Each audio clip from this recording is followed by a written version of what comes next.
warahmatullahi wabarakatuh. Alhamdulillah, nusholli wa nusallimu ala rasulihil karim. Rabbi syrah li sadri wa yassir li amri wahlul 'uqdatam min lisani yafqahu qawli. Rabbi zidna ilma warzuqna fahma.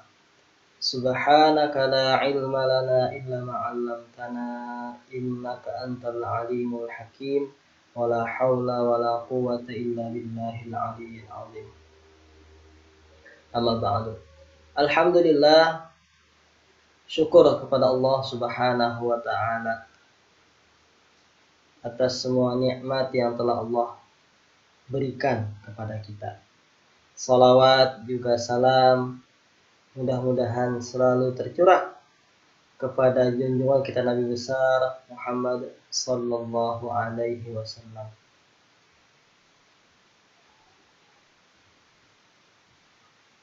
Teman-teman mahasiswa yang dirahmati Allah Subhanahu wa taala, kembali pada kesempatan kali ini kita melanjutkan materi perkuliahan kita dalam mata kuliah bahasa Arab. Materi kita hari ini adalah jumlah ismiyah atau al-jumlah al-ismiyah, yaitu kalimat yang tersusun dari isim. Jadi komposisi kalimatnya itu isim saja.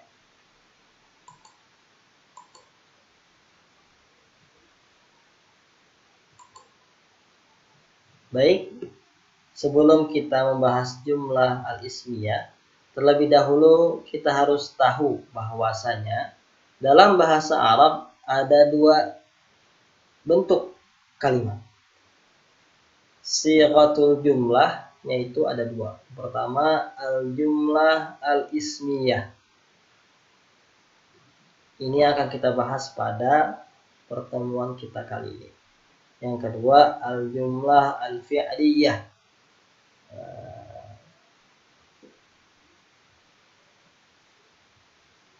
Untuk lebih jelasnya, kita akan bahas pada slide selanjutnya.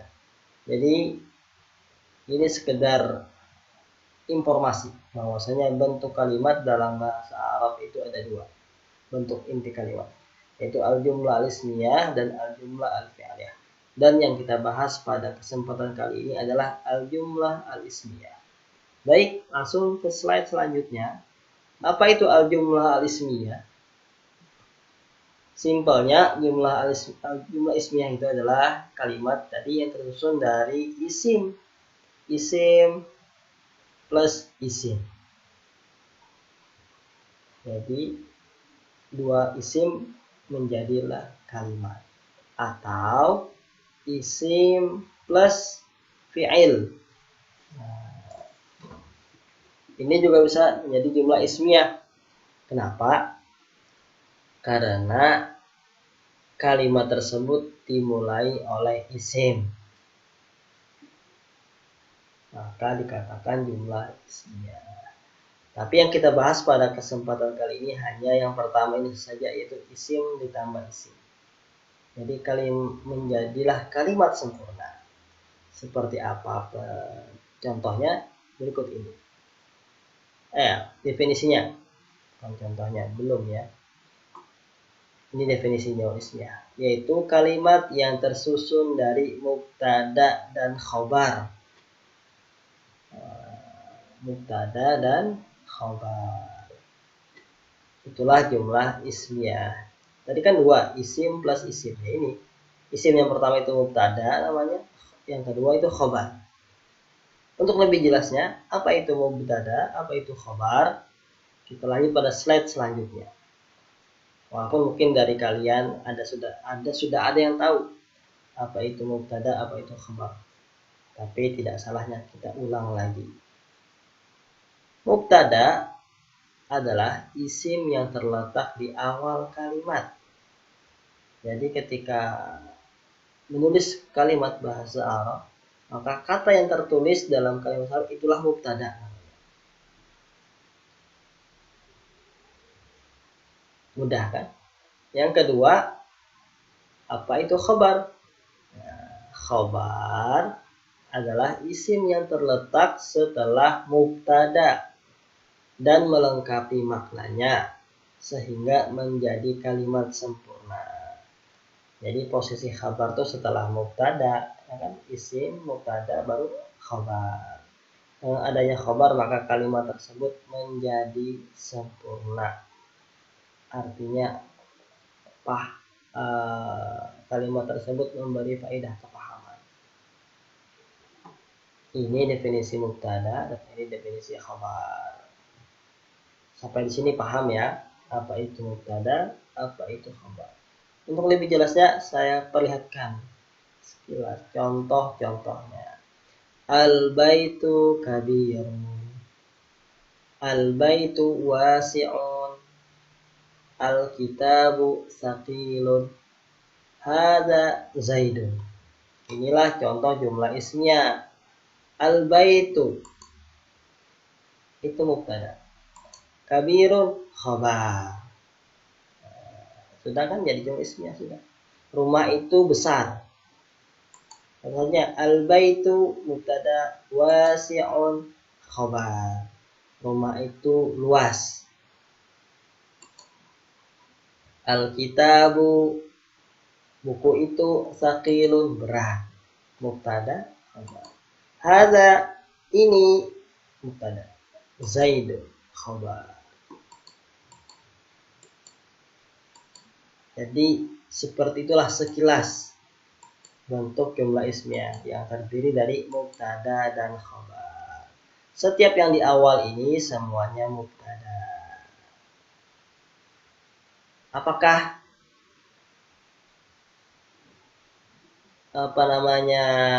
dalam membuat kalimat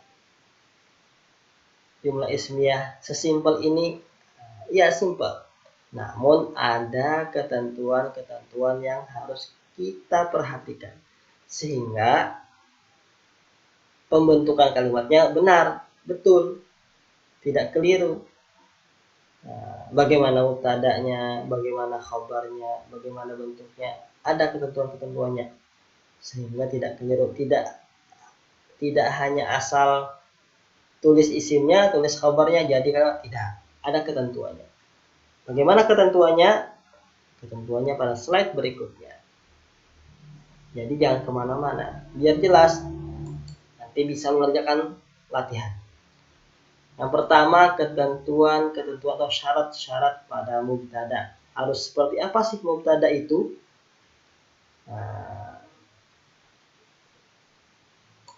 Ini yang pertama, mubtada harus di awal kalimat.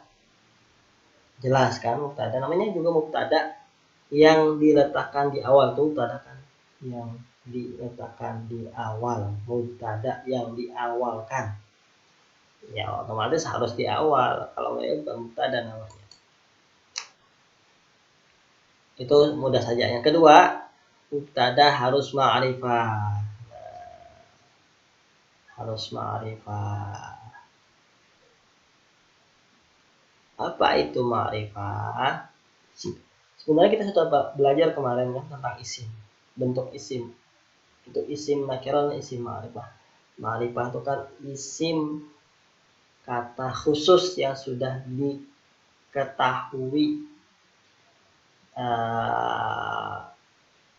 lawan bicara apa yang kita maksud. Ma'rifah. Simpelnya ini kita bahas.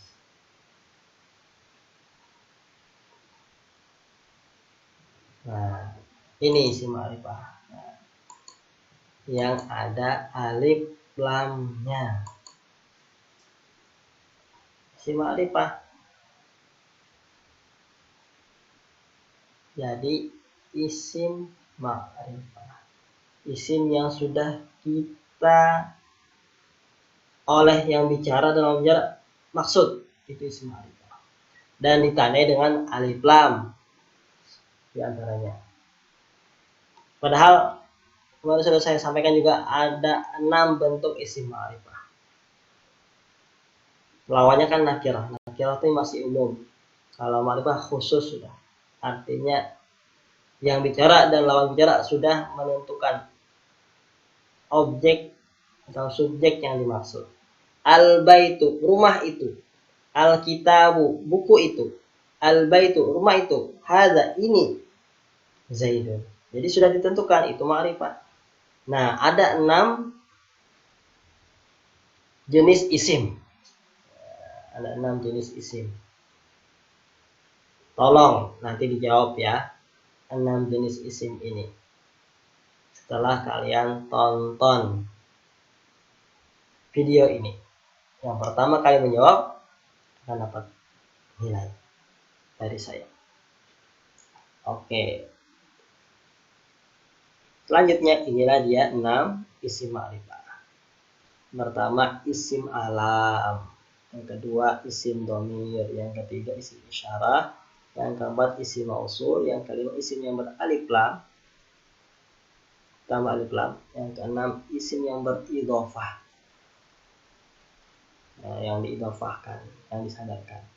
Contohnya isim alam Zaidun, Ahmad, Utsman, nama orang, itu isim alam. Isim dhamir huwa, huma, hum, hiya, huma, hunna, kata ganti.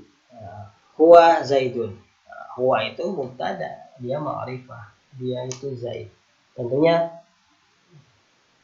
iya ma'rifah. Selanjutnya yang ketiga isim isyarah. Hadza, hadhihi, dzalika, tilka. Hadza kitabun, hadza Zaidun. Ini ma'rifah.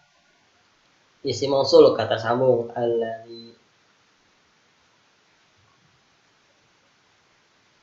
huwallazi, dia yang ya apa? Yaqra'ul kitab, membaca. Yang itu ya dia tadi. Isim mausul ma'rifah. Karena dia kata sambung. Ya, kalimat sebelumnya ya sudah ma'rifah kan. Kata sebelumnya. Kemudian isim yang beralif lam. Baitun. Asalnya baitun jadi al-baitu. Al-baitu ma'rifah. Rumah itu, kitabun, buku. Tapi kalau al-kitabu, buku itu. Buku yang dimaksud oleh yang bicara dan lawan bicara. Sudah khusus. Kalau kitabun, kitab buku apa belum jelas. Nah, beralif lam itulah membuatnya jadi jelas menjadi ma'rifah. Maka ini isim ma'rifah. Artinya isim yang beridhofah, yang disandarkan. Contohnya babul masjid, pintu masjid. Kata bab ini disandarkan ke masjid, maka jadilah pintu ini ma'rifah. Kalau babun pintu, belum kan, bisa pintu rumah sakit, pintu masjid. Ketika ada sudah kata setelahnya disandarkan kepada kata setelahnya, maka jadilah bab ini, pintu ini ma'rifah.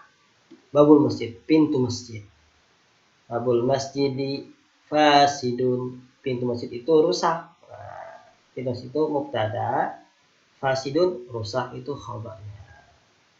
Contoh kedua, miftahul baiti, kunci rumah. Kalau miftahun saja kunci, kan jelas. Disandarkan ke rumah, kunci rumah. Oh jelas. Kunci rumah itu apa? Khabarnya terserah. Dha'i'un, hilang, dan lain sebagainya. Ini 6 isim ma'rifah. Silahkan nanti dijawab setelah video ini selesai. Oke.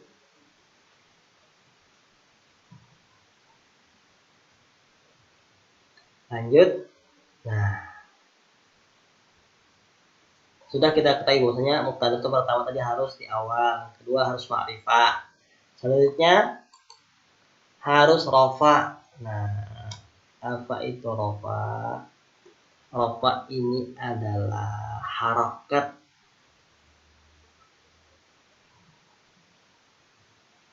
atau ciri kata dalam bahasa Arab, baik jadi isim maupun fi'il, yaitu ciri asal kata harus rofa. Seperti apa?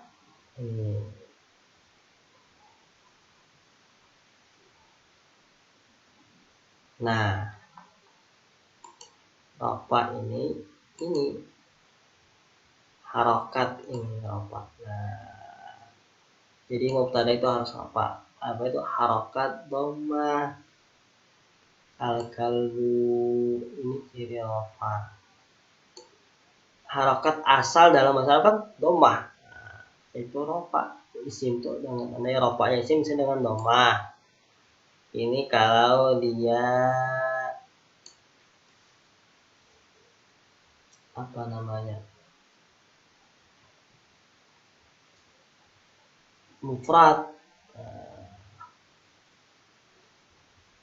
Tapi kalau dia musanna atau tasniyah, maka cirinya alif ini. Nah, alif. Al-bintani, al-hadiqatani, ini ciri rafa. Jadi yang namanya mubtada itu dia harus rafa, baik dengan dhammah ketika mufrad atau dengan alif ketika dia ganda atau tasniyah. Nah, di awal rafa. Nggak boleh al-bintaini atau al-hadiqataini atau al-hujrataini, nggak bisa. Al-bintani rafa dengan dhammah atau dengan alif kalau tasniyah. Kalau jamak, nah dengan waw. Ini dengan waw ya, lihat. Nah, muhsinuna. Nah, waw sukun.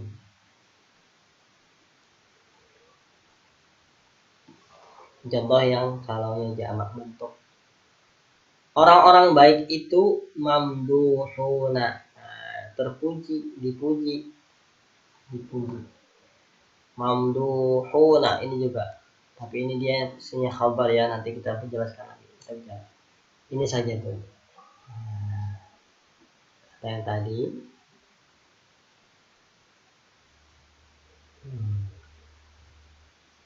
Nah,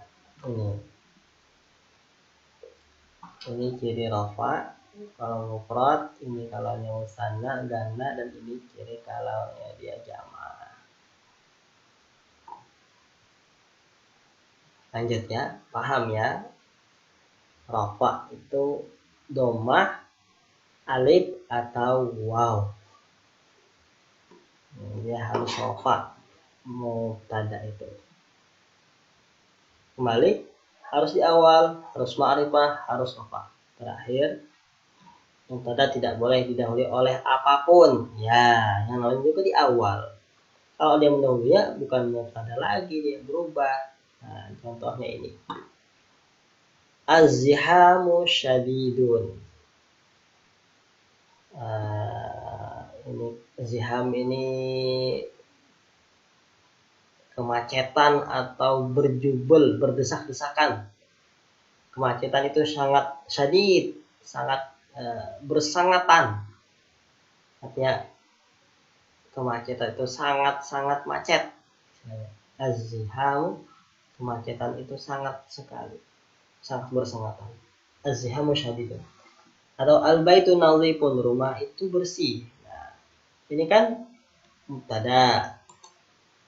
Ya, al-baitu mubtada di awal, nadhifun khabarnya setelah. Tapi kalau didahului oleh kata yang lain, nah, kanal baitu nadhifan, maka ini bukan mubtada lagi, ini namanya isim kana. Jadi baitu bukan mubtada lagi ketika didahului oleh kana, dia berubah menjadi isim kana, bukan mubtada lagi seperti ini. Kalau ini mubtada, al-baitu nadhifun, rumah itu bersih, al-baitu mubtada posisinya. Tapi ketika ada kana, maka dia berubah jadi isim kana, bukan mubtada lagi. Tapi kita tidak bahas dulu isim kana ini, nanti ada pembahasan tersendiri ya. Intinya sebagai ini contoh bahwasanya yang namanya mubtada itu tidak boleh didahului oleh kata apapun. Itu asalnya. Tapi kalau nanti ada perubahan, itu nanti pembahasannya nanti, belum sekarang. Oke? Ya, ringkasan seperti itu dulu, dasarnya seperti itu. Lanjut. Nah, ini tadi Ketentuan mubtada pertama harus di awal kalimat, kedua harus ma'rifah, ketiga harus rafa baik dengan waw ketika mufrad, kemudian alif ketika dia ganda, hadiqatani tani yaitu rafa, al hadiqatani jamilatani. Nah, yang ketiga tidak boleh didahului oleh apapun. Jadi kalau menulis mubtada tulis, jangan ada lagi sebelumnya. Nah, jadilah dia mubtada, tulis saja misalnya al baitu, wah itu mubtada sudah. Al masjidu itu mubtada. Al kursiyu itu mubtada. Karena tidak ada kata lain di awalnya. Al kursiyu, al qalamu, al misbahu, ad dajajatu itu mubtada. Selanjutnya kita bahas khobar. Jadi sudah tadi kan, tulis mubtada di awal, harus ma'rifah atau alif lam atau isim ma'rifah yang lainnya. Kemudian dia harus rafa.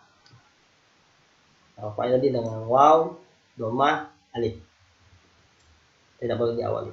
Nanti jadi sudah. Kalau misalnya tulis al-masjidu itu mubtada sudah. Sudah kan? Selanjutnya khabarnya bagaimana? Pertama khabar harus rafa. Sama kayak tadi. Baik dengan waw atau dhammah atau alif.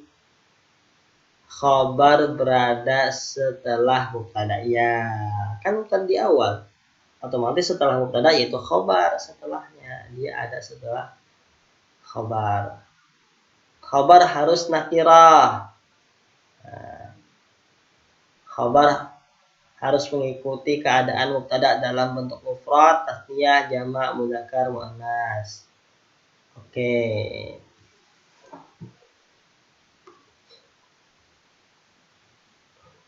Ini contohnya. Mubtada setelah harus rafa tadi kan, ini sudah. Nah, syarisun rafa dengan doma atau doma lain. An-namiru syarisun, macan itu buas. Al-kalbu alifun. Khabar harus setelah mubtada. Ini mubtada, maka ini khabar. Dia ini rafa juga rafa. Jadi ngikut sebenarnya. Mubtada itu khabar itu mengikuti mubtada. Kalau rafa. Ya kan? Dhammah alif, ini alif. Rafanya.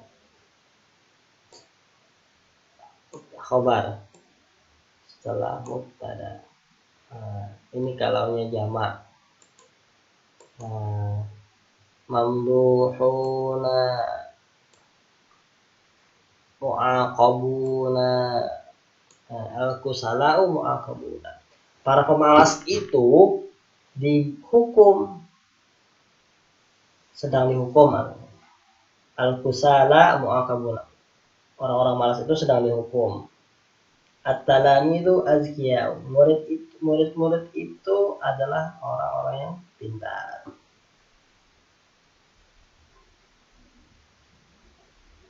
Al-madinatu amiratu, kota itu ramai.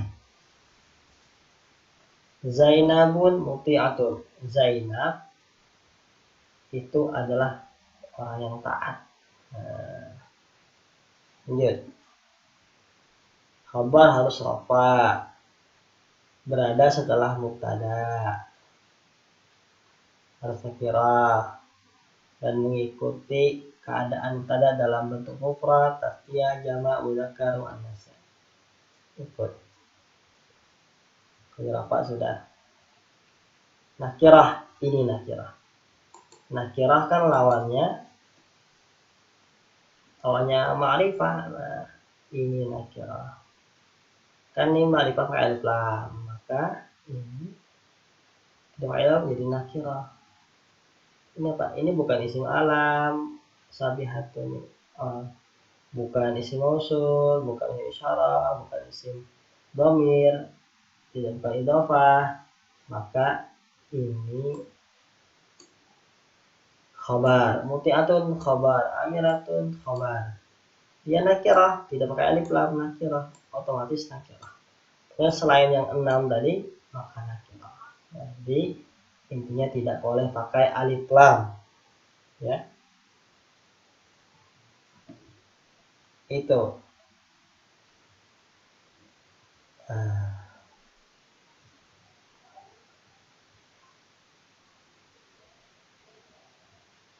Ini. Kemudian selanjutnya, harus mengikuti keadaan mubtada dalam bentuk mufrad, tasniyah, jamak, mudzakkar, muannas. Ya, contohnya ini. Harus ikut. An-namiru mufrad, maka khabarnya syarisun mufrad juga. Macan itu buas. Al-kalbu mufrad, kalbun, kalbani, kilabun kan ya. Kalbun mufrad tunggal, maka khabarnya harus ikut mubtada. Alifun, jinah. An-najmu, bintang itu satu. Kalau banyak kan nujumun, najmun, najmani, nujumun. Kalau kita najmun satu aja, satu bintang itu lamiun, bersinar. Kalau dua, ini mufrad kan ikut di mufradnya. Kalau dua, al-bintani, dua anak perempuan itu mujtahidatan, bersungguh-sungguh, maka khabarnya mujtahidun, mujtahidatun, karena dua mujtahidatan, bersungguh-sungguh. Al-hadiqatani, dua kebun itu musmiratani, berbuah. Dua kebun itu berbuah, berbuahnya juga dua, musmiratani sama. Nggak bisa musmiratun saja, tapi musmiratani. Kemudian al-hujratani, dua kamar itu wasi'atani, luas. Wasi'atun nggak pakai alif lam, tadi kan nggak boleh. Bukan al-wasi'atani, al-hujratani wasi'atani. Kamar itu, dua kamar itu luas. Al-wasi'atani nggak boleh, kan dia khabar. Lanjut.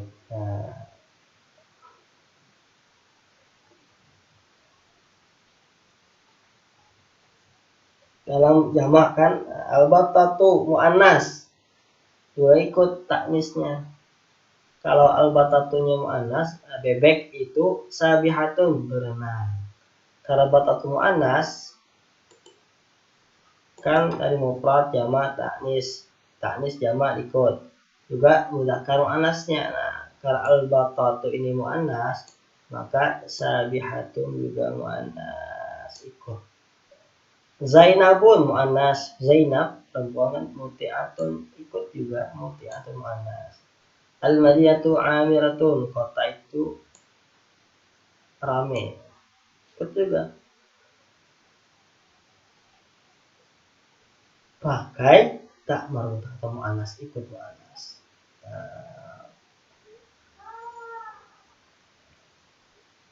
Al-muhsinuna, kalau jamak orang-orang baik itu mamduhuna, jamak juga sama. Muhsinuna, mamduhuna. At-talamidu, murid-murid itu al-qiyau, pintar-pintar. Al-kusala, orang masih sedih, mu'aqabun, dihukum. Ya, kusala kan kaslan kusala, maka jamak juga ikut. Lanjut. Tapi ada pengecualian.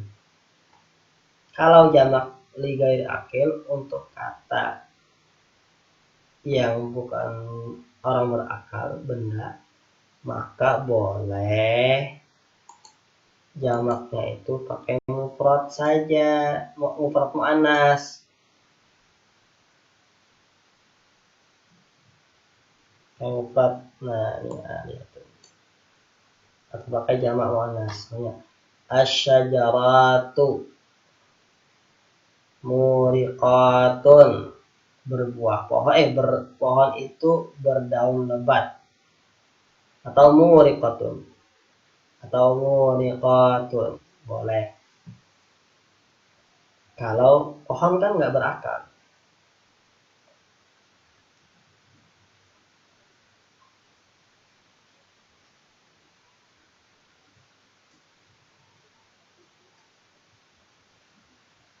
Al-qusuru aliyatun, istana itu tinggi.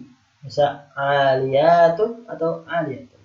Ini bentuk mufrad, mufrad muannas atau jamak muannas, karena al-qusuru ini tidak berakar, istana. Maka untuk jamak yang tidak berakal maka boleh dengan mufrad muannas.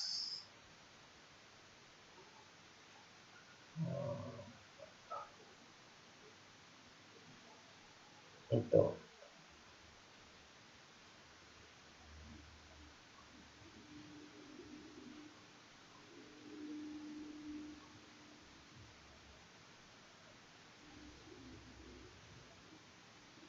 seperti itu ya,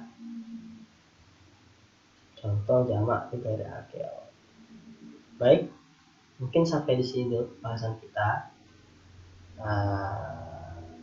Silahkan diulang-ulang materi ini untuk kalian paham dan jawab.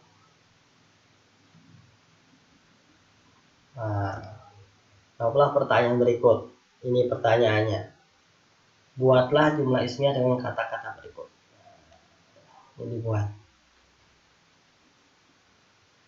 Ad-darajatu, al-manzilu, as-sa'atu, al-harisani, ar-rakibani, al-biharu, al-mu'allimatani, an-nahru, al-khadimatu, an-nafidatani, al-qalamani, al-jibalu, al-ummalu, al-madaris, ar-rasailu.